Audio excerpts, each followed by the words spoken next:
गई भी नहीं कैंपेन करने। जब सरगुजा की हमारी एक ही लड़की कैंडिडेट, छोटी सी लड़की चुनाव लड़ रही थी छत्तीसगढ़ से, जब उन्होंने शशि सिंह ने बोला कि मैं प्रियंका गांधी जी की सभा चाहती हूँ क्योंकि भूपेश बघेल जी से उनका क्या सांठ गांठ है, उस चक्कर में वो उस लड़की को के लिए कैंपेन करने भी नहीं गए। ये सबको पता है और ये सब जानते हैं कि किस तरीके से प्रियंका गांधी जी भूपेश बघेल जी के आगे आके खड़ी होती हैं जब भी उनपे कोई समस्या आई है कि उनको मुख्यमंत्री से हटाया जाएगा।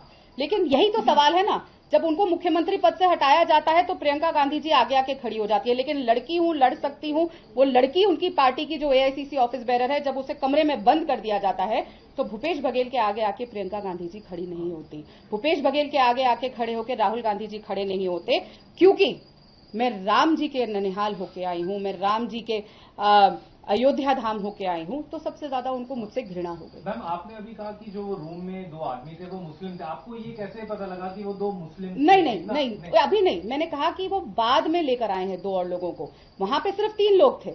अब जो नई चीज आई है, जो मुझे मीडिया के माध्यम से पता चली है, वो 2 उसमें जो लोग वो लेकर आए हैं उनके नाम है, पता है, वो कांग्रेस पार्टी के प्रवक्ता हैं। तो उनका जो क्लेम कर रहे हैं कि वो कमरे के अंदर थे, जबकि नहीं थे। उस कमरे में सिर्फ 3 लोग थे, मैं, सुशील आनंद शुक्ला, नितिन बंसाली और सुरेंद्र वर्मा, सिर्फ 3 लोग। ये 2 आदमी जो नए आए हैं, जो कह रहे हैं कि हम 5 लोग थे, और ये भी कह रहे हैं कि उन्होंने कमरा अंदर से बंद किया। तो सोचने की बात है, जो ये 2 नए आदमी अंदर आते हैं, 5 लोग एक लड़की को कमरे के अंदर बंद कर रहे हैं, और प्रियंका गांधी जी आज भी चुप है, खड़गे जी आज भी चुप है। मैंने अपना पहले जब इस्तीफा भेजा, किसी ने मुझसे संपर्क नहीं किया, किसी ने एक बार फोन उठा के नहीं पूछा कि ये क्यों कर रही हो। और जब मैं कंप्लेंट भी कर रही थी, सिर्फ मुझे फोन करके धमकाया जाता था कि चुप रहो, चुप रहो, चुप रहो। कोई भी कार्रवाई, एक शो कॉज नोटिस तक नहीं भेजा गया, जो एक बहुत बेसिक चीज होती है जब कोई घटना किसी भी दफ्तर में घटती है, कि सबसे पहला काम एक शो कॉज नोटिस करने का। हूं, लड़ रही हूं, लेकिन नहीं, नारी न्याय कागज में, मैनिफेस्टो में है, पर धरातल में नहीं है।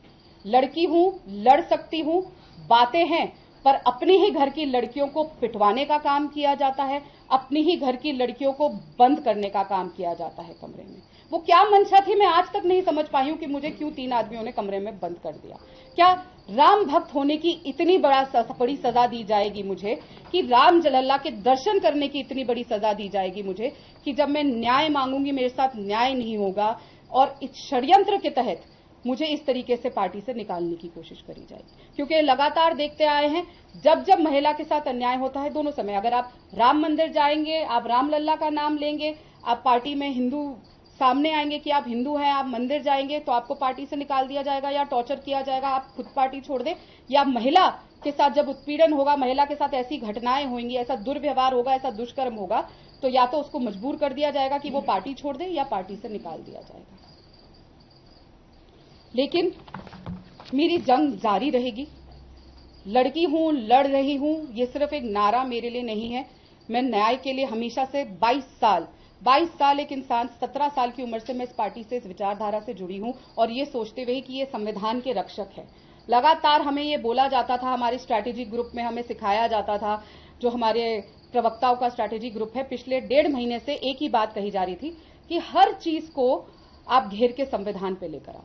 फिर जब कर्नाटक वाला इशू आया सामने, तो बोला गया कि पार्टी को, भारतीय जनता पार्टी को कर्नाटक पे छेड़ो। आप कर्नाटक की बात कर रहे हैं, आप मणिपुर की बात कर रहे हैं, आप पहलवानों की बात कर रहे हैं, लेकिन आपके घर में जो लड़कियों के साथ हो रहा है, उस पे एक एक महिला नेत्री ने चुप्पी साध ली। ना महिला कांग्रेस की अध्यक्षा हो, चाहे सुप्रिया श्रीनेट हो, और यही नहीं, नेटा डिसूजा जी, जो पूर्व महिला कांग्रेस अध्यक्ष रह चुकी है, उन्होंने मुझे फोन करके चिल्लाई कि तुम ऐसा कैसे कर रही हो, जब उनको ये पूरी घटना का पता चला।